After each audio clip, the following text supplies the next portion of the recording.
Remédios contra a Vaidade, parte 6. E por que parte 6, Germano? Porque nós fizemos uma série de 6 vídeos falando sobre remédios contra a vaidade em cima da palavra do Senhor, em Eclesiastes 7, que é o capítulo. E nós vamos encerrar hoje, adentrando também em a obediência devida ao Rei dos Reis. Glória a Deus, amém? Está preparado?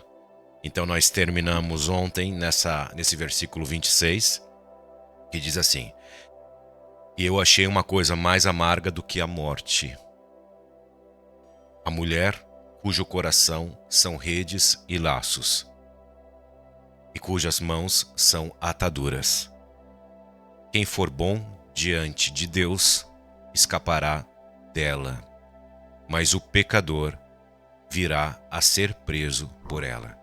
Então nós falamos sobre essa questão da posse, da ganância, da vaidade em possuir o outro. Então não é de Deus isso. A gente precisa deixar o outro livre em Deus. E você precisa estar livre em Deus. Também porque senão vai acontecer um amaldiçoamento por sua parte quando você querer possuir o outro. Então esse amaldiçoamento que Deus fala, ele atrapalha muito mais que o amaldiçoado. Porque a gente falou que todo pensamento, todo desejo ruim, todo ciúme, toda fofoca, ganância, ira, raiva, isso é como se fosse uma seta que você, de energia, imagina uma energia, que você emite para a pessoa que você está ali desejando esse sentimento ruim. E isso acontece, às vezes, de maneira inconsciente. Então, quando acontecer algum sentimento desse de maneira inconsciente, de raiva, de ira, de ciúmes, de depressão, você tem que lutar. Deus exige que a gente lute contra todos esses sentimentos negativos. Porque senão a gente vai acabar amaldiçoando a outra pessoa com essa energia. E se você não perceber, isso vai criar um hábito que não é bom. Ou seja, um hábito que não é bom é o quê? É um vício. Essa é a diferença entre hábito e vício.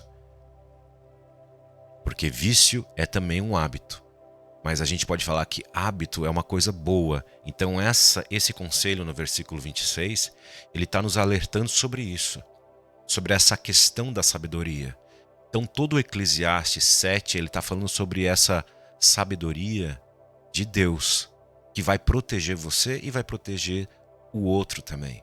Então não vai criar um amaldiçoamento na sua vida. Você estará livre. E para estar livre, você precisa entrar em batalha, porque quando acontece e vem aqui na sua mente algum pensamento ruim, você é obrigado a batalhar. Você é obrigado. Isso é uma ordem de Deus. Nós precisamos entrar em batalha com escudos e broquel. Está lá no Salmo 23. E nos proteger. Quando nós fazemos isso, nós na verdade estamos manifestando a própria palavra de Deus viva naquele teu momento presente. Então essa é a importância da gente manifestar a palavra em ação.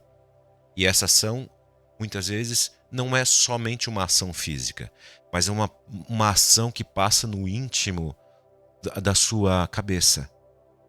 Às vezes muitas pessoas não estão vendo, mas você está tendo aquela espécie daquele sentimento que adentrou a tua cabeça, o teu ser, de uma hora para outra.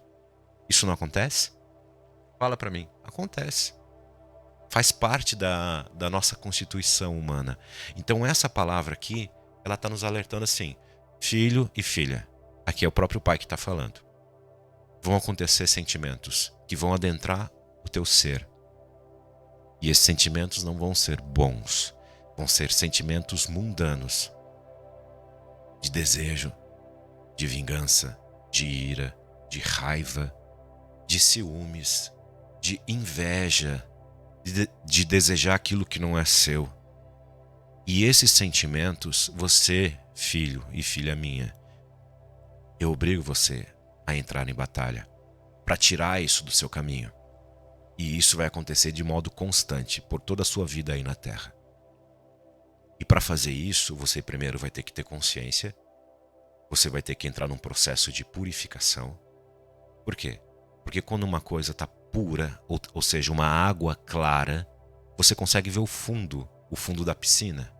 Agora, se você não limpa aquela piscina começa a ficar turva, começa a ficar verde, começa a ficar muito verde, até que você não vê mais o fundo. Então cai uma folha, aquela folha vai lá para o fundo, mas como a água está toda turva, você não consegue mais enxergar quantas folhas estão lá embaixo, o que caiu lá embaixo. Percebe?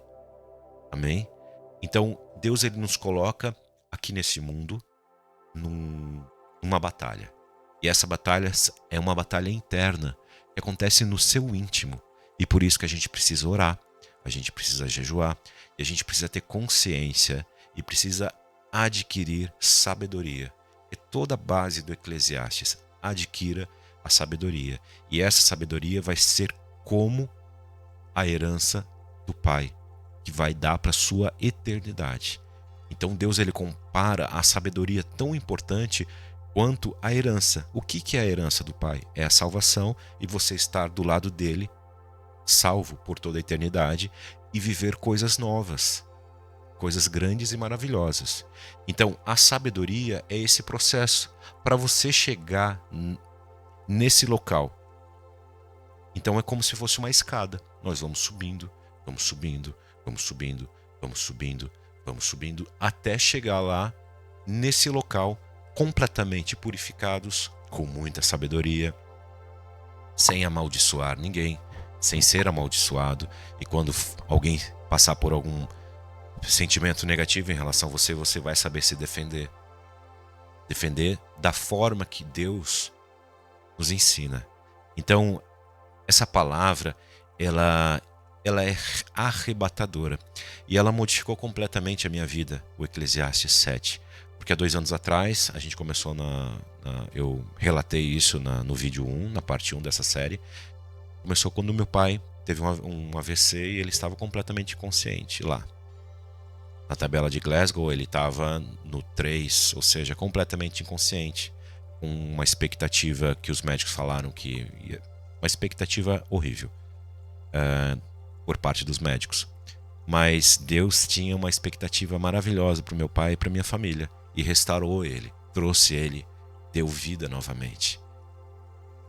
Amém? Amém. Então isso pode acontecer com a gente a todo momento, se nós nos firmarmos na palavra. E quando eu estava lá completamente desolado, completamente tomado por um ambiente no hospital, ali na UTI, naquele setor, e vendo meu pai naquela situação, eu estava envolto nesse ambiente, certo? Eu, a minha mãe, as minhas irmãs. E quando eu saí para ir para o corredor, eu vi essa palavra, ela estava aberta. Ela estava aberta assim, ó. Estava aberta, aqui em Eclesiastes 7. E daí eu comecei a ler e clamar a Deus. E ali teve uma modificação completa. E sabia que Deus estava cuidando. A destra dele estava cuidando da nossa família. E eu entreguei para Deus toda aquela situação e falei: Deus, agora é com o Senhor. É com o Senhor. E a gente precisa fazer isso, a gente precisa entregar para o Senhor. Porque quando a gente não consegue dominar uma situação, daquele ponto em diante, a gente fala assim: Deus, a partir de agora é com o Senhor. Eu não consigo administrar isso. Então eu digo para você nesse exato momento, se você tiver algum sentimento agora, nesse exato momento, de angústia, de depressão, de raiva, de sentimento de fracasso, esses sentimentos você não tem que guardar para você. Você tem que falar para Deus: Deus, está aqui, ó. Isso aqui eu não estou conseguindo resolver. Aqui, a partir daqui é com o Senhor. Eu vou fazer a partir de agora que o Senhor me mandar. E envie informações para mim. Através de qualquer maneira, como o Senhor quiser se manifestar na minha vida, se manifeste, Pai. Mas eu sei que eu vou entregar para o Senhor esse momento. Está sendo muito difícil para mim. Então eu profetizo a partir desse momento.